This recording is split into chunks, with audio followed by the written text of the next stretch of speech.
Square Enix. But before we get to Square, Curtis, do you mind doing a little favor? What's that? Do you mind checking the Raptors and Golden State game for us? Oh, you know I already got that loaded up. It is currently 57-56 for the Warriors, almost at the end of the second quarter. Close game. Close game. Alright. I don't care about basketball.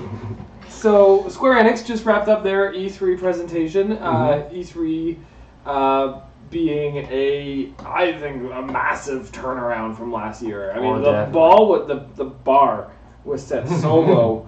The ball's not dropped. But no, this year Square Enix absolutely delivered. I think this was a really, really, really strong show. Opening with Final Fantasy VII remake. Seeing that gameplay, that Scorpion's Sentry Scorpion, the very first boss of the game. In the PlayStation version, it's a 10-minute battle, whatever. That looks like it's going to take an hour, and you're going to love every minute of it. So Final Fantasy VII Remake looks incredible, just absolutely jaw-droppingly. I was squealing on the inside. I was like, "This is perfect." Well, they're just making a perfect remake of this game. Well, remember whenever I was speaking about it earlier, where I was just like, I'm not too keen on Final Fantasy VII Remake. There's things that were just bugging me about it in terms of the episode, like how it's going to be episodic and like how it played, but just seeing that gameplay reveal and like that boss battle, the cinematic, just everything just blew my expectations. Tifa? Yeah. Tifa. Everything. Sephiroth looking menacing. Just everything that was shown just took all my doubts away, and I'm just so excited for March 2020. Yeah, I'm there day one. And Zahi was right about Final Fantasy VIII. Yeah, he was. Final Fantasy VIII remake. Remaster. It's not a remake. My apologies. But remake would be something else. Final Fantasy VIII coming along as well. I mean, I didn't think it was going to happen. Listen to the beginning of this video. I did not think that was going to happen at all. I thought this was going to be a ways away. They found the drive. They found the hard drive in the trash. But no, that's exciting, and it's coming to everything. So like, you got an Xbox, you have a PlayStation, you have a Switch, you have a PC. You can play Final Fantasy VIII again, which is really good. It's not an easy game to come by. No, and then the other big one was the Avengers, which they ended off on. Which I said it earlier. I'm not too big into superheroes. I do like that they're putting their own spin on it. I do like that it's not. It's a new story. It's a new story. It's not, the Marvel Cinematic Universe's Avengers. It's not, the Infinity Gauntlet story, the Infinity Stone storyline. It's their own story. It kind of has a bit of that Civil War vibe to it, where the Avengers are outcast again, and though it looks like Captain America died. Is that what they were getting at? You can also play as him, which I was confused about. Yeah. So we'll see what that kind of entails. Yeah. It looks okay. We didn't see a lot of gameplay. Like, we saw what might be gameplay, but we didn't really see it. So, but that's coming out in May. Yeah. Spring of 2020 is going to be huge for Square Enix. They got Final Fantasy and the Avengers there. Probably gearing up for next gen and their next E3. But what are your guys' thoughts on Avengers, like just in general? I'm actually really excited, and I said before Square started their presentation is that I wanted an original story that kind of in the sense of how like Rocksteady made the Arkham games. It takes all the characters we know and love and just expand on the idea and make it their own, and I think that's what they're doing in it. And free content later on as well. I think it was a little pushy being like, there's no loot boxes or no microtransactions. But I mean, like, just having all of this for, it just seems like a big, like, just the love of Marvel is just like put into this game. I'm really curious to see where they go with the whole expanding on content idea, because it seems to me like it's almost like it's a game as a service, where you have this online persistent world where you and your friends are fighting and you recruit more heroes. People really want Hawkeye, apparently. I barely even know who that is. But it's it's like I'm very curious where they're going with this game. It doesn't feel like it's just going to be a game you buy once and then you're set. It looks like it's very much going to be a living product. Whereas something like Final Fantasy VII, yes, it's split into 2 discs. We've gotten that confirmation now. It's going to be 2 games. The first one is out in March of next year, is how I understand. Like, not both parts are coming out. In March, is my understanding. I don't know if they were too clear on that. But they haven't showed anything from the second half of the game. Like, they're actually just... All the stuff that they've shown is in Midgar, which is the very first part of Final Fantasy VII on the PlayStation. So I feel like that game is huge. But no, like 2 really big games in the spring for Square Enix. Avengers is just like coming back to it. I don't know how they're going to sell it to you. I don't know if it's going to be a $60 game that you buy and you're set and they'll just support forever, or it's like I don't want to say a subscription-based game, but it's very much a more expensive game that gets a lot of support, or it's a cheaper game that, I mean, they said everything was going to be free, but, like, how do they monetize it? Like, where does this come into play, right? I was also very impressed with Outriders. I thought, like... Did we see gameplay of Outriders? We didn't see... No. It wasn't gameplay, but it was more or less, like, just the idea, the scope of what you're going to be doing in the game. I found that to be very interesting. The other projects as well. Oninaki was there last year. Okay. Well, I didn't. Fine. Yeah, I just think it didn't show well last year. It was a forgettable title this time. It was much better. I'm excited for Dragon Quest Builder as well, 2 as well. Dragon Quest Builder is I don't play builder games. I don't play Minecraft. I don't play any of these types of games. That was a great trailer. It was a great trailer. That was like an exciting trailer. It built up a lot of anticipation for the game. I'm not gonna get it. Like I'm on record. I will not play this game. I don't play builder games. I think I said it yesterday. Super Mario Maker, love it. I play the levels. I don't bake levels. But Dragon Quest Builder, it looks fine. I never played the original. Did anyone here play the original by chance? No. Unfortunately not. No. Well, it's because what's new is what my question was. Because I was watching it, I was like, I'm sure there's tons of new stuff. I just don't know where the line is drawn. Dragon Quest Builders 2 looks fine. It is the kind of game that I'm actually surprised it's not out yet. I felt like it was announced a billion years ago. I mean, so was Final Fantasy VII, but that was one weird thing they did was they announced that Octopath Traveler was going to be on PC, but isn't it already on PC? Yep, Octopath Traveler came on PC like 3 days ago. Oh, okay. Well, I guess that's soon enough. The other thing I want to bring up, what do you guys think the price point of Final Fantasy VII Remake is going to be? Is it going to be a $40 per disc? Is it going to be a $60 per disc? I think it's full price for both discs. Yeah. Like you're paying I'm putting in Canadian dollars, $140 for 2 discs. I think it's going to be a premium. I think we're going to stick in Canadian. That's where we're sitting. 90 Canadian a disc. Total? Oh, 90. Oh, wow. Yeah, okay. I think they're going to go up to almost $200 for this full game.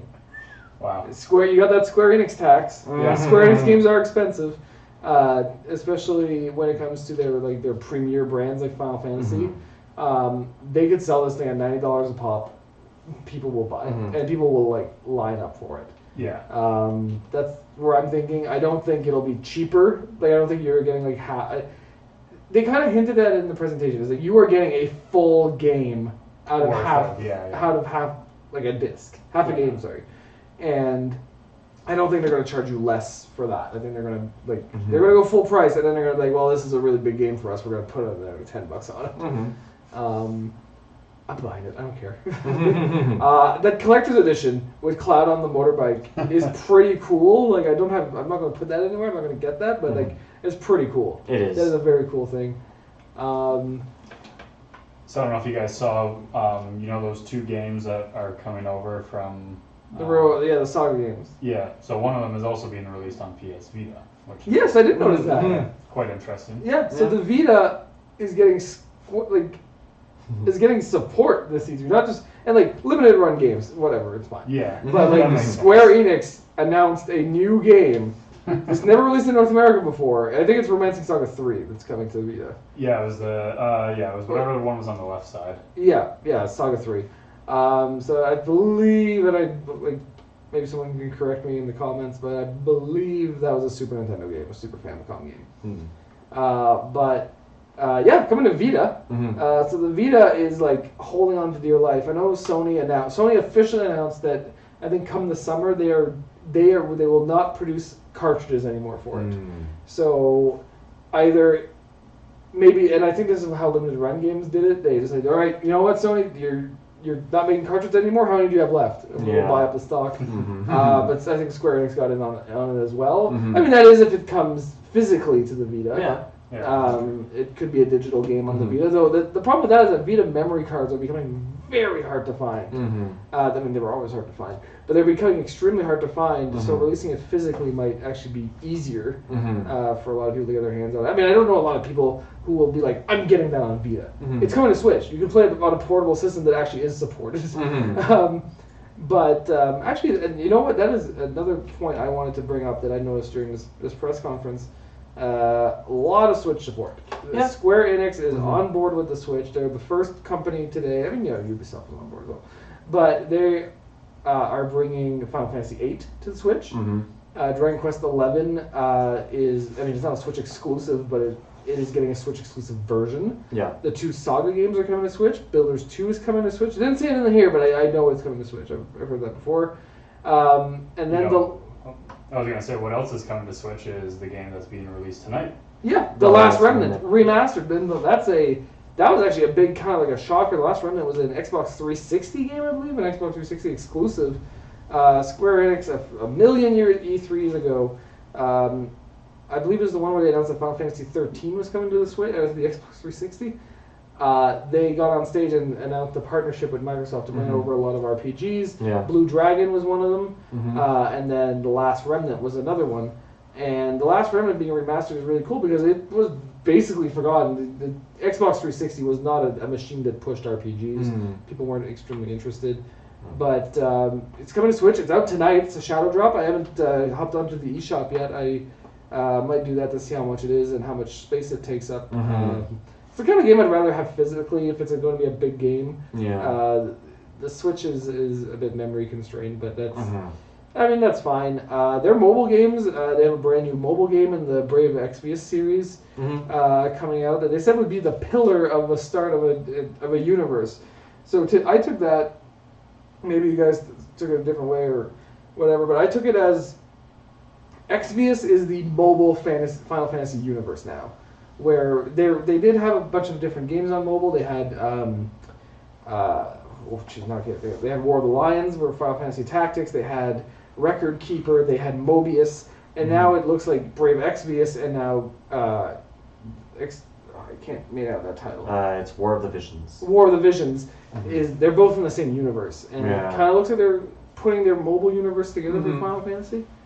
Kind of like spacing them out. You have your console games. You have your Final Fantasy games for console and whatever, and then you have your mobile, and you have all your other spin-offs. But it looked actually really exciting. War of the Visions. I was actually reminded me of Final Fantasy Tactics. Yeah, but I was really excited seeing how it played and like from the little glimpse of what they showed. It was really cool. Yeah. A lot of talk, and there was like I could barely hear what the trailer was saying through the people cheering in the crowd for Shadowbringers. Everybody seemed so excited for that. I'm excited to. I actually just want to jump in and play. Yeah. It looks. Final Fantasy 14 is good. Yeah, it looks really good and like. No, it's probably the best MMO out there. I know you're a big WoW guy. Shadowbringers is probably the best current MMO. Like it is probably the best supported one. It gets top-notch content. Go for it. People were really, really excited for that. I guess one thing I did want to ask is, so the Life is Strange 2 thing, is that a new game? Is it DLC, or is it just them showing Life is Strange 2, like the universe? Like, did they announce something there, or was it just? I don't think they did. Like, unfortunately, I didn't catch too much of it. Like, I was looking at it, but I just didn't get as to what they were getting to. I think they were just showing it. Because I don't remember that little psychic boy. Because he was that was a game that they showed last year. He had Captain Spirit last year, but that was more like the kid's imagination. Yeah, but that's kind of what it was. I don't know if it was an expansion. I would have to take a look into it to see exactly what it was. I mean, yeah, I have no idea. Mm-hmm. Overall, I think Square Enix had a good show. Mm-hmm. I really liked how it felt. First, it was sandwiched. It was very nicely sandwiched. You opened it up with the Final Fantasy VII, Mm-hmm. the deep dive. It was like 20 minutes long, and that's great. That was perfect. And then they just kept going, and I liked that they didn't really spend a lot of time on the middle bits. They kind of like jump from one thing to the other because there are smaller things. Yeah. The Square Enix music trailer was silly, but it looks fine. Dying Light 2 got a super quick trailer. Last Remnant, Final Fantasy 8 got the crowd going. Like, that was really fun. Yeah. And then to like cap it off with the Avengers, I have more questions about the Avengers. I don't think we saw as great a look at it as we did with Final Fantasy 7, but it was that was a solid show. That was a very well put together show. Yeah. I think over on linkcable.com we're gonna have a list at the end of the week that talks about the games that didn't show up, and I think that is the big question coming out of this presentation is where's Babylon's Fall? Yeah. It is not. It was not even a peep out of that game. It didn't get a great. It got a trailer last year. Yeah. It was a cinematic trailer. It's because I leaked the entire gameplay premise, so they decided, Yeah, we're going to pull it off for now. Yeah. Wait till people forget what Jacob said, and we'll bring it back next year. Yeah, but nothing. Like that's a game that just. I believe it made our top 10 most anticipated games of E3, and it does not seem like it's here. I mean, that's not unprecedented for Square Enix. Final Fantasy VII was a no-show to the point where people thought it was canceled, and for many years. But now Babylon's Fall obviously doesn't have the same clout as Final Fantasy VII, but it's still a curious thing because Platinum Games is making that one. Platinum Games is a very busy developer. We know they're making Astral Chain with Nintendo. They're making Bayonetta 3 with Sega Nintendo. So I don't know if Babylon's Fall was maybe just. I don't want to assume it's been canceled or anything. We have no idea, but it's curious that it didn't even get a mention. Yeah. Well, you look at how busy Square is with all their other games now. I bet they can push a few titles aside until some of these bigger titles are out there. And that was a PlayStation 4 exclusive, Babylon's Fall. It might be coming to PC, I don't remember, but it was definitely announced as a PS4 exclusive. So all signs point to Sony having an event at the end of the year where they maybe start showing PS5 things and wrapping up the PS4, so maybe there. But overall, this was a big improvement over last year. It was a big improvement over every other E3 conference we've seen this year. Like there's been highs, there's been lows, but I think Square Enix, at least for me, is a personal high right now. They really they did very well. Like I said, I'm a big RPG fan. I'm wearing the shirt. I look forward to this presentation, but I was not let down. I mean, there's a few things that don't particularly interest me. Like I know you talked about Outriders being something that interested you. To me, I was like, I don't know what this is. Dragon Quest Builders 2, that's fine, I guess. But it was nice. They talked about games, except Square Enix music. They talked about very briefly. I can forgive that. It's not a TV show, but and it was brief.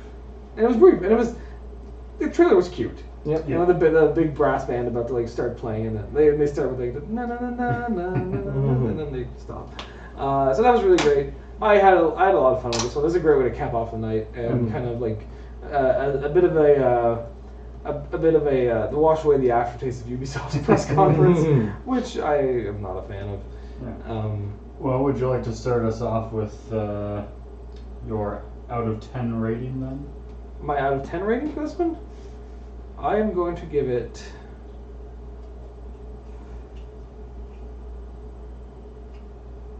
I'm going to give it an 8 for Final Fantasy 8, 0.7 for Final Fantasy 7. It's an 8.7 for me.